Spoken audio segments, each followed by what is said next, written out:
Haleluya. Mari saudaraku, kita akan memulai ibadah kita hari ini. Tuhan Yesus, kami menghampiri Engkau, mari berkati kami, urapan dan kasih Tuhan melimpah bagi kami. Hadirat-Mu kiranya memenuhi kami Tuhan. Haleluya. Haleluya. Saat ini, saat indah, ku memuji dan menyembah Hadirat-Mu, hadirat-Mu, ku rasakan. Saat ku sembah Kau. Saat ini, Saat Tuhan Kau curahkan urapan-Mu, hadirat-Mu, amin ya Tuhan. ku rasakan saat ku sembah Kau. Hadirat-Mu ku rasakan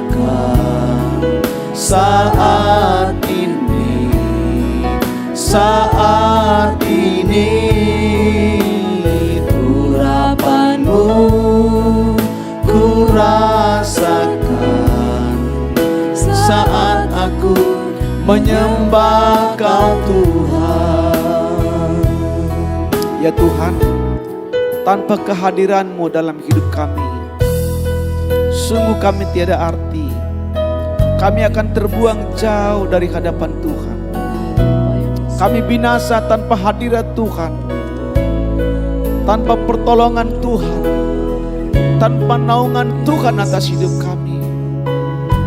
Itu sebabnya, biarlah kasih Tuhan terus memenuhi hati kami. Saat ini Curahkanlah urapan-Mu, Kau curahkan urapan-Mu, hadirat-Mu ku rasakan saat ku sembah Kau. Hadirat-Mu ku rasakan saat ini, urapan-Mu ku rasakan saat aku menyembah Kau Tuhan. hadirat-Mu Tuhan. Hadirat-Mu ku rasakan saat ini, urapan-Mu ku rasakan saat aku menyembah Kau Tuhan. Saat aku menyembah Kau Tuhan, saat aku menyembah Kau Tuhan.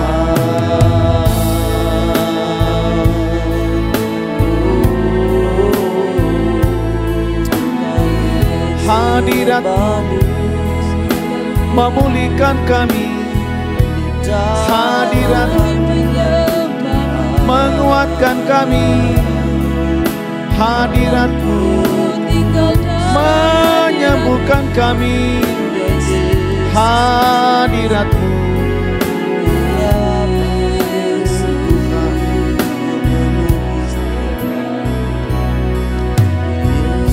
terima kasih Bapa. Terima kasih Tuhan Yesus. Hadirat-Mu ku rasakan saat ini, saat ini urapan-Mu ku rasakan saat aku menyembah Kau Tuhan. Saat aku menyembah Kau Tuhan. Saat aku menyembah Kau Tuhan. Saat aku menyembah Kau Tuhan. Terima kasih Bapa, terima kasih Tuhan. Kami adalah bait Tuhan, bait-Mu yang kudus, yang Kau telah tebus, yang Kau sucikan dengan darah-Mu, dan Roh-Mu tinggal dalam kami. Biarlah kepenuhan Tuhan melimpah terus dalam hidup kami. Berkati kami, kami terima firman Tuhan. Dalam nama Tuhan Yesus, haleluya. Amin, amin, amin. Shalom saudara-saudaraku. Dalam khotbah kami yang sebelumnya, di sana sudah kita melihat ada tentang bait Allah yang dibersihkan oleh Tuhan. Hari ini kami masih bicara hal itu, bahagian kedua tentang bait Allah. Masih terambil dari Yohanes pasal yang kedua. Saya kutip, saya baca ayat yang ke-16 saja saudara-saudaraku. Dia berkata demikian. Kepada pedagang-pedagang merpati ia berkata, ambil semuanya ini dari sini. Jangan kamu membuat rumah Bapakku menjadi tempat berjualan. Maka teringatlah murid-muridnya bahwa ada tertulis, cinta untuk rumahmu menghanguskan aku. Orang-orang Yahudi menentang Yesus, katanya, tanda apakah yang dapat engkau tunjukkan kepada kami bahwa engkau berhak bertindak demikian? Jawab Yesus kepada mereka, rombak bait Allah ini dan dalam 3 hari aku akan mendirikannya kembali. Lalu kata orang Yahudi kepadanya, 46 tahun engkau orang mendirikan bait Allah ini dan engkau dapat membangunnya dalam 3 hari. Tetapi yang dimaksudkannya dengan bait Allah ialah tubuhnya sendiri. Kemudian sesudah ia bangkit dari antara orang mati, barulah teringat oleh murid-muridnya bahwa hal itu telah dikatakannya, dan mereka pun percaya akan kitab suci dan akan perkataan yang telah diucapkan Yesus. Saudara-saudaraku, tentang bait Allah, saudara-saudara, adalah kenapa Tuhan begitu marah sekali. Dia tanpa tanya jawab, tanpa berbicara, saudaraku, dia langsung bertindak sedemikian rupa. Saudara-saudaraku, karena itu berbicara tentang bait Allah, tentang kehadiran Allah. Hari itu memang saudara-saudaraku, secara fisik bait Allah di sana adalah bait tempat rumah tempat ibadah. Namun sebenarnya saudara-saudaraku, tindakan Yesus itu sedang menunjukkan bagaimana sikap kita, bagaimana cara kita seharusnya memperlakukan, menggunakan tubuh kita yang adalah bait Allah. Saudara-saudara, saya mengutip beberapa bahagian dari hari ini dari kitab Yehezkel, saudara-saudaraku, yaitu tentang orang-orang Yehuda. Saudara-saudara, setelah kalau kita melihat sejarah tentang kerajaan Yehuda, yaitu kerajaan selatan, saudara-saudaraku, setelah kerajaan utara itu dibuang ke Asyur, maka sekian ratus tahun kemudian maka bangsa Yehuda juga dibuang ke Babel. Dan saudara-saudaraku, di sana pada masa pembuangan itu, pada masa penaklukan itu, ada Nabi Yeremia yang berkhotbah terus-menerus tapi tidak dipedulikan. Akhirnya saudaraku, Raja Zedekia yang hari itu menjadi raja, dia ditaklukkan oleh Nebukadnezar. Kemudian mereka dibawa tertawan ke Babel. Di sanalah Daniel dibawa. Di sana juga ada seorang anak muda yang namanya Yehezkel. Saudara-saudara, Yehezkel seorang imam, kemudian dia dibawa ikut tertawan ke dalam pembuangan. Dan Yehezkel ada berdiam bersama dengan kalangan rakyat biasa. Sedangkan Sadrak, Mesak, Abednego atau Daniel, saudara, dia ada di istana, ditempatkan di istana. Saudara-saudaraku, kemudian di sana Yehezkel mendapat penglihatan. Di sanalah Yehezkel dipanggil oleh Tuhan menjadi nabi. Ketika dia masih di Yehuda, dia masih pemuda, dia belum dipanggil menjadi nabi. Tetapi ketika dia di pembuangan, saudara-saudaraku, Tuhan memanggil dia menjadi nabi. Tuhan memakai dia menjadi nabi. Tuhan memberikan penglihatan kepadanya. Tuhan memberikan nubuatan kepadanya. Dan dalam salah satu penglihatan yang ditunjukkan oleh Tuhan kepada Yehezkiel adalah tentang bait Allah yang ada di Yerusalem. Saudara-saudaraku, hari itu dalam penglihatan Nabi Yehezkiel diangkat oleh Tuhan dari Babel. Saudaraku, sekian jauh, itu luar biasa jauhnya. Dari Babel, saudara-saudaraku, dalam penglihatan dia dibawa oleh Tuhan terbang sampai ke Yerusalem. Kemudian Tuhan bawa dia melihat bait Allah. Tuhan katakan kepada Yehezkiel, Yehezkiel, lihatlah bait Allah ini supaya kamu tahu apa yang terjadi di dalam. Saudara-saudaraku, kemudian ketika dia menghampiri bait Allah, dinding bait Allah itu, maka Tuhan menunjukkan ada satu celah lubang di sana dalam penglihatan itu. Dan Tuhan berkata kepada Yehezkiel, lihatlah apa yang kamu lihat di dalam, lihatlah saudara-saudaraku. Maka demikian katanya, saya baca dalam Yehezkiel pasal yang ke-10. Dalam Yehezkiel pasal yang ke-8, saudara-saudara, dia berkata begini, lalu aku masuk dan melihat, sungguh. Rupanya saudara-saudara, setelah Tuhan perlihatkan kepada Yehezkiel ada lubang di dinding, dan diperbesar lubang itu, kemudian masuklah Yehezkiel ke dalam bait Allah. Rupanya saudaraku, di bahagian dalam bait Allah itu ada banyak bilik-bilik atau kamar-kamar imam-imam yang hanya imam-imam bisa memasukinya.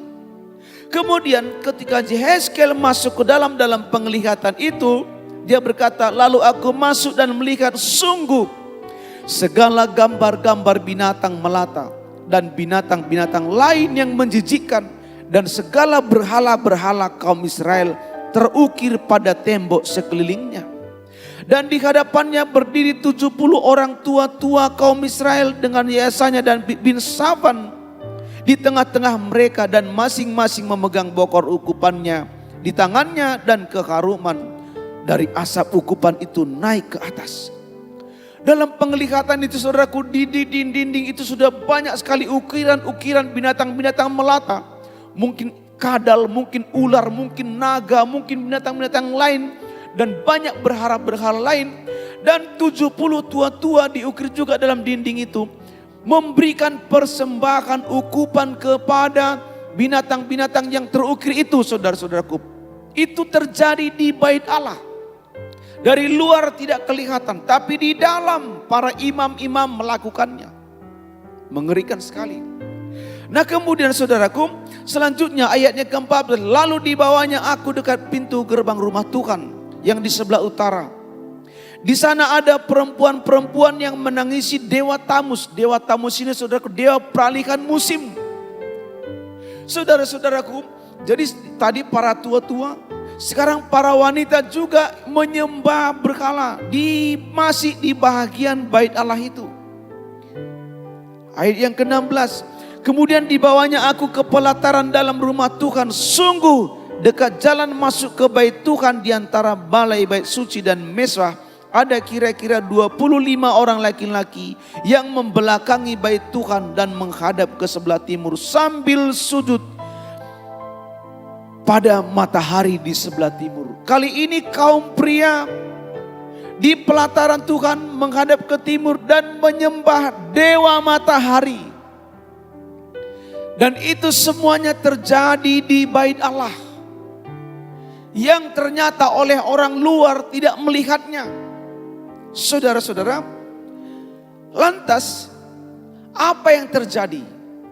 Kemudian pada pasal berikutnya, pasal 9, maka terlihatlah oleh Yehezkiel bahwa dari ruang maha kudus, dari atas kerub itu adalah malaikat pelindung tata Tuhan, saudara. Yaitu kerub itu adalah malaikat yang, ukiran malaikat yang dibuat oleh Musa di atas peti perjanjian, yang menjaga, itu simbol daripada malaikat penjaga tata Tuhan. Demikian saudara-saudara. Lantas dari atas itu Tuhan memperlihatkan kepada Yehezkiel sesuatu terjadi, bahwa dari sana terangkatlah kemuliaan Tuhan. Saya baca, saudara-saudara, perhatikan. Dalam pada itu kemuliaan Tuhan naik dari atas kerub dan pergi ke atas ambang pintu bait suci, dan bait suci ini dipenuhi oleh awan itu dan pelatarannya penuh dengan sinar kemuliaan Tuhan. Suara sayap kerub itu terdapat sampai pelataran luar seperti suara Allah yang maha kuasa kalau ia berfirman. Ayat 18. Lalu kemuliaan Tuhan pergi dari ambang pintu bait suci dan hinggap di atas kerub-kerub. Dan kerub-kerub itu mengangkat sayap mereka, dan waktu mereka pergi aku melihat mereka naik dari tanah dan roda-rodanya bersama-sama dengan mereka. Lalu mereka berhenti dekat pintu gerbang rumah Tuhan yang di sebelah timur. Sedang kemuliaan Allah Israel berada di atas mereka. Pasal 11 ayat 22. Maka kerub-kerub itu mengangkat sayap mereka dan roda-rodanya bergerak bersama-sama dengan mereka. Sedang kemuliaan Allah Israel ada di atas mereka. Lalu kemuliaan Tuhan naik ke atas dari tengah-tengah kota dan hinggap di atas gunung yang di sebelah timur kota. Saudara dengarkan baik-baik. Setelah Yehezkel melihat, setelah Tuhan memperlihatkan kepada Yehezkel kebobrokan segala kejahatan, segala kekejian yang terdapat dalam bait Allah. Pasal 8. Kemudian pasal 9, pasal 10, pasal 11 diperlihatkan kepada Yehezkel bahwa dari ruang maha kudus itu, dari atas kerub terangkatlah kemuliaan Tuhan meninggalkan ruang maha kudus dan sekarang hinggap di atas ambang pintu. Selanjutnya dari atas ambang pintu terangkatlah kemuliaan Tuhan sampai berangkat ke pintu gerbang bait Allah. Dari atas pintu gerbang bait Allah terangkatlah kemuliaan Tuhan sampai ke gunung sebelah timur. Mungkin ini saudara-saudaraku Bukit Zaitun. Saya tidak pastikan. Tetapi saudara-saudaraku, setelah selesai melihat semua penglihatan itu, Yehezkel sudah kembali berada di Babel. Apa artinya? Tuhan memberitahu kepada Yehezkel bahwa terjadinya pembuangan, terjadinya penaklukan atas bangsa itu. Tembok mereka diruntuhkan, raja mereka dicungkil matanya, para tua-tua mereka dikalahkan, saudara-saudaraku, rakyat mereka diserbu, dibunuh, dibantai dan selainnya, dibawa menjadi tertawan. Itu karena kemuliaan Tuhan telah meninggalkan bait Allah. Bait Allah itu adalah simbol kekuatan Tuhan, kekuatan bangsa umat Tuhan.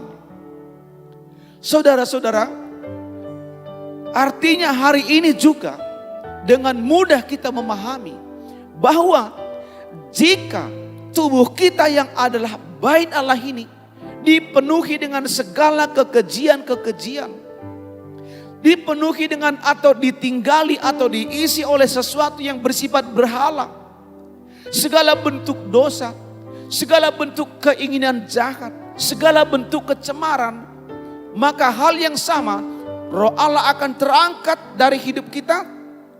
Kemudian jika Roh Allah sudah terangkat dari hidup kita, maka terjadilah pembuangan atau perbudakan. Orang akan dihajar oleh setan, orang akan diputar balik, orang akan dijungkir balikan oleh setan, orang akan dikacaukan rumah tangganya, dikacaukan kesehatannya, dikacaukan kehidupannya, dikacaukan ekonomi, dikacaukan segala sesuatu, dirampas hartanya. Sama persis seperti ketika orang Yehuda dibawa ke pembuangan. Bapak Ibu yang saya kasihi dalam nama Yesus Kristus, wajar kalau hari itu Yesus marah sekali. Dia katakan, kamu menjadikan rumah Bapakku sarang penyamun, dalam terjemahan yang lain. Ini rumah doa, rumah di mana ukupan naik ke hadirat Allah. Bapak Ibu yang saya kasihi dimanapun berada, biarlah tubuhmu, biarlah hidupmu, biarlah hidup kita, tetaplah itu rumah Allah, tetaplah itu bait Allah, tetaplah hadirat Tuhan tinggal di sana. Urapan dan berkat Tuhan teruslah tinggal di dalamnya, supaya musuh tidak merampasi hidup kita, supaya musuh tidak merampas hidup kita, berkat kita, merampas kesehatan kita, merampas damai sejahtera kita, merampas ketentraman kita, merampas segala yang baik dari hidup kita. Orang Yehuda, rumah-rumahnya dihancurkan. Tanah-tanahnya tidak menghasilkan. Kalaupun menghasilkan, itu semua untuk musuh. Mereka tidak mempunyai hak lagi menentukan cita-cita. Karena mereka harus tinggal di tanah Babel 70 tahun. Masa pembuangan. Saudara-saudaraku, firman Tuhan hari ini adalah sebuah peringatan. Yesus membersihkan bait suci. Biarlah tubuh kita yang adalah bait suci Tuhan selalu terkuduskan oleh hadirat Allah. Dan selalu terjaga oleh sikap kita. Saudara dan saya, kita mempunyai peran untuk tetap menjaga kekudusan rumah Tuhan, tubuh kita, bait Allah. Tuhan Yesus memberkati kita. Hadirat-Mu ku rasakan saat ini, saat ini. Urapan-Mu ku rasakan saat aku menyembah Kau Tuhan. Saat aku menyembah Kau Tuhan. Saat aku menyembah Kau Tuhan. Oh haleluya Bapa Surgawi. Biarlah berkat Tuhan terus, biarlah hadirat Tuhan terus, biarlah anugerah Tuhan terus, kemuliaan Tuhan terus tinggal dalam diri kami. Urapan-Mu kiranya menjaga kami. Hidup kami yang adalah bait Tuhan. Hidup kami, tubuh kami yang adalah bait Tuhan. Biar kami terpelihara di hadirat Tuhan. Segala hal-hal yang jahat, segala bentuk keinginan-keinginan jahat, segala bentuk berhala-berhala, apapun itu yang bisa mencemari hidup kami, mencemari hidup anak-anak Tuhan, para hamba-hamba Tuhan dimanapun berada. Biarlah hari ini kami tolak semuanya. Dan biarlah kemuliaan Tuhan dan anugerah Tuhan sajalah yang terus melingkupi kami. Terus melingkupi kami. Terima kasih Tuhan. Terima kasih. Hamba-Mu berdoa buat setiap umat-umat-Mu dimanapun berada, yang sedang berjuang untuk hidup benar di hadapan Tuhan, yang sedang berjuang untuk mempertahankan bait suci yang kudus tubuhnya, yang sedang berjuang melawan segala keinginan daging, yang sedang berjuang melawan segala keinginan dosa. Hari ini aku berdoa berkat Tuhan turun ke atas mereka, menguatkan dan memberkati mereka. Terima kasih kepada Tuhan. Anugerah Allah melingkupi kami. Kami adalah bait Tuhan. Di dalam nama Tuhan Yesus Kristus, kemenangan Allah memberkati kami. Haleluya. Amin. Amin. Shalom saudara. Tuhan berkati kita. Sampai ketemu pada program yang berikut. Amin.